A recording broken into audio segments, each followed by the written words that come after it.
Jack, what was kind of your first inclination with either of the boys that football could really be something for them? You know, it's an interesting question, and one that we never ever looked at it that way. Well, we looked at it when they were with the Packers, the junior Packers in Pop Warner football. Hopefully they have a good experience. Hopefully this is something they're going to enjoy. Hopefully when the game's over, they're going to have a smile on their face. And if not, we'll go get a Dairy Queen, and at 5 minutes after the Dairy Queen, they will have a smile on their face. Then they go to junior high school football. I hope that they're good enough that they can go and have a good experience where they're going to love football, they're going to enjoy this, and they want to go to the next level. Then high school. Golly, I hope they're good enough to make the team. And then Jim and John both into college. I hope they go, and this is a great experience. What? You might have a chance to be drafted into the NFL? Wow, how blessed. Pinch yourself to find out if it's really happening to you and your family. And then in coaching and the different stops that they make, I hope that they go there and this is going to be good for them. We are no different than any of the parents anywhere in the United States of America that have youngsters. And it doesn't have to be athletic. It can be music. It can be art. It can be being successful in school. Just hoping that you can be there and be a support for them so they have a good experience and they enjoy what they're doing. Jackie, was there ever a point along the way where you were the nervous football mom? You weren't too sure about this?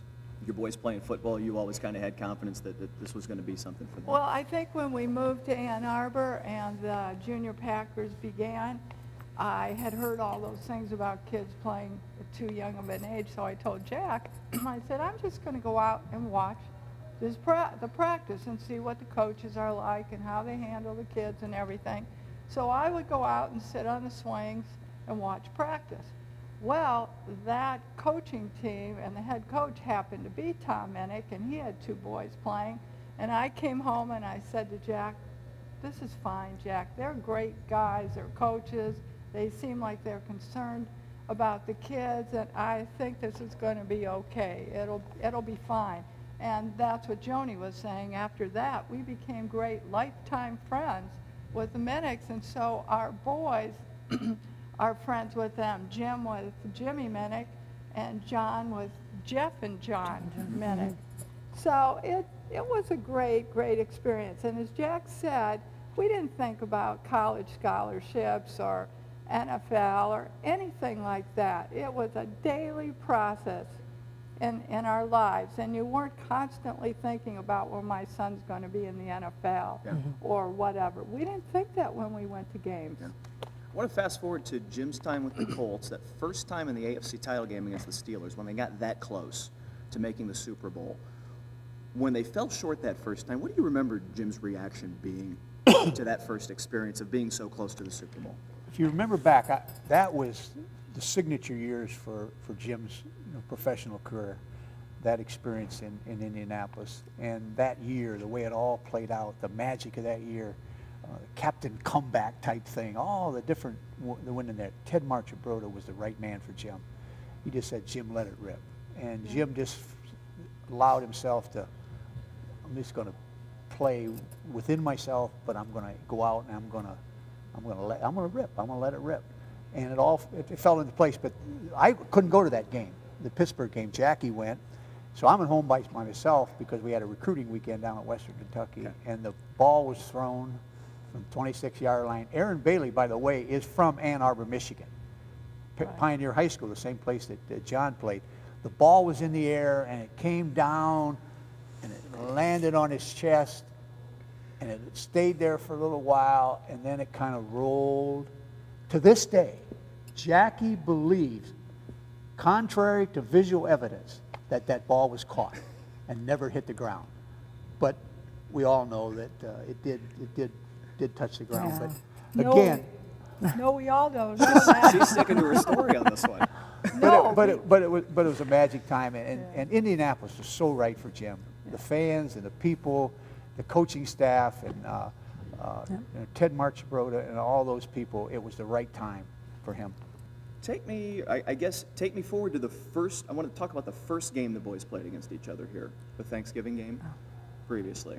A tough day for everybody involved, it seems like, and I guess walk me through how you handle a day like that, the first time they go head to head, kind of the emotions, of the family and all that, and how it all kind of played out, I guess. Joni, I'll I start with wasn't you. there. I had Home. We played.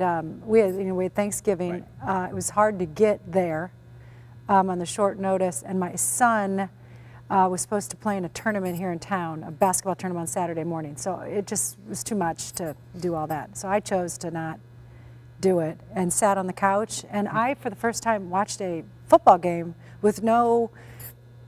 I was kind of relaxed because one of them was going to win. It wasn't a, and I felt bad.